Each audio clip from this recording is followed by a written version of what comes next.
Right, మనతో పాటు శ్రీకాంత్ ఉన్నారు. ఒకసారి మాట్లాడే ప్రయత్నం చేద్దాం. ఎట్లా వినిపించబోతా ఉన్నారు మీ గొంతు? ఇప్పుడు నాయకులు అంటే మాట్లాడతారు, ఆ సమస్యలు తెలుపుతారు, మరి పాట రూపంలో కూడా కొంత బలంగా తీసుకుపోయే పరిస్థితులు ఉండాలి. పాటల రూపంలో అయినా కళారూపాల విధంగా అయినా కూడా మేము మా వాణి మొత్తం నిరుద్యోగుల కోసమే. నేను ఒక నిరుద్యోగిగా నేను ఉద్యోగాల కోసం చదువుకున్న ఉద్యోగిగా నిరుద్యోగుల పక్షాన, యువకుల పక్షాన ఈ యూత్ డిక్లరేషన్ పెట్టి యువకులను ఎట్లయితే ఈ కాంగ్రెస్ పార్టీ మోసం చేసిందో దానికోసం కొట్లాడతాం. మా పాటలుంటాయి, మా ఆటలుంటాయి, మా మాటలుంటాయి. ఎట్లా ఒక పాట అంటే ఇలా యావత్ తెలంగాణ అంతా రగులుతున్నది తెలంగాణ యేసుడారారా, కదులుతున్నది ప్రజా ఉద్యమం యేసుడా లేరా, చికడుపల్లిలో సిచ్చుబుట్టెరా, ఉస్మానియలో అగ్గిరగిలేరా, కాకతీయలో కదం దొక్కెరా, తట్ట సెమ్మసులు సాము చేసేరా, సైరను కూతతో సమ్మెగట్టినైరా యేసుడారారా, గీసరూరు నగరులో పిడికిలెత్తెరా యేసుడా లేరా. రాహుల్ గాంధీని వీడికి తీసుకొచ్చి చిక్కడపల్లి లైబ్రరీ కాడికి తీసుకుపోయి అశోక్ నగర్లో కూర్చోబెట్టి 2 లక్షల ఉద్యోగాలు ఇస్తానని, నిరుద్యోగులకు న్యాయం చేస్తానని, ఏడాది లోపట్నే చేస్తానని రాహుల్ గాంధీని ఏదైతే చెప్పిండో అప్పుడు సన్నాసి ముఖం వేసుకొని హామీలు ఇచ్చి ఇప్పుడు సన్నాయి నొక్కులు నొక్కుతున్నటువంటి ఈ సన్నాసి రేవంత్ రెడ్డిని గద్దె దించేదాకా మా గానము, మా గలము, మా గొంతు నిరుద్యోగుల పక్షాన, యువకుల పక్షాన, యావత్ తెలంగాణ ప్రజల పక్షాన గట్టిగా వినిపిస్తాం. నిరుద్యోగ యువత మొత్తం కూడా కదిలొస్తూ ఉన్నటువంటి పరిస్థితి కనిపిస్తూ ఉన్నది. యువ సంగ్రామ సదస్సుకు సంబంధించి ఒకసారి మాట్లాడే ప్రయత్నం చేద్దాం. మనతో పాటు ఉన్నటువంటి నిరుద్యోగులందరినీ కూడా మాట్లాడిపించే ప్రయత్నం చేద్దాం.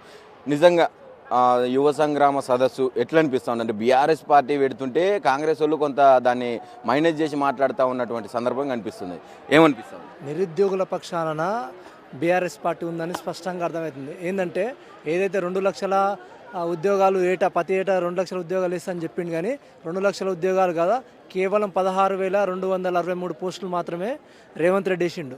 గతంలో కేసీఆర్ వేసిన 2 లక్షల ఉద్యోగాలు 1,60,000 నియామక పత్రాలు కేవలం మన రేవంత్ రెడ్డి నియామక పత్రాలు నిజాం కాలేజీలో కావచ్చు, తెలుగు విశ్వవిద్యాలయంలో కావచ్చు, ఆ నియామక పత్రాలు ఇచ్చింది తప్పితే నిరుద్యోగులు ఎవరు కాంగ్రెస్ పక్షాన లేరు.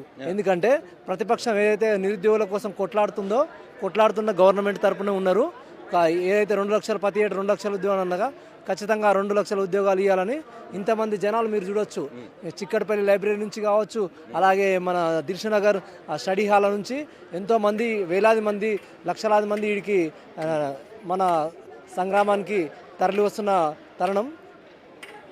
ఏమనిపిస్తూ ఉంది? నిజంగా గతంలో ఇదే స్టేడియం నుంచి పీసీసీ చీఫ్గా ఉన్నటువంటి రేవంత్ రెడ్డి ప్రియాంక గాంధీని పిలిచి ఒక యూత్ డిక్లరేషన్ అని చెప్పి ప్రకటించారు.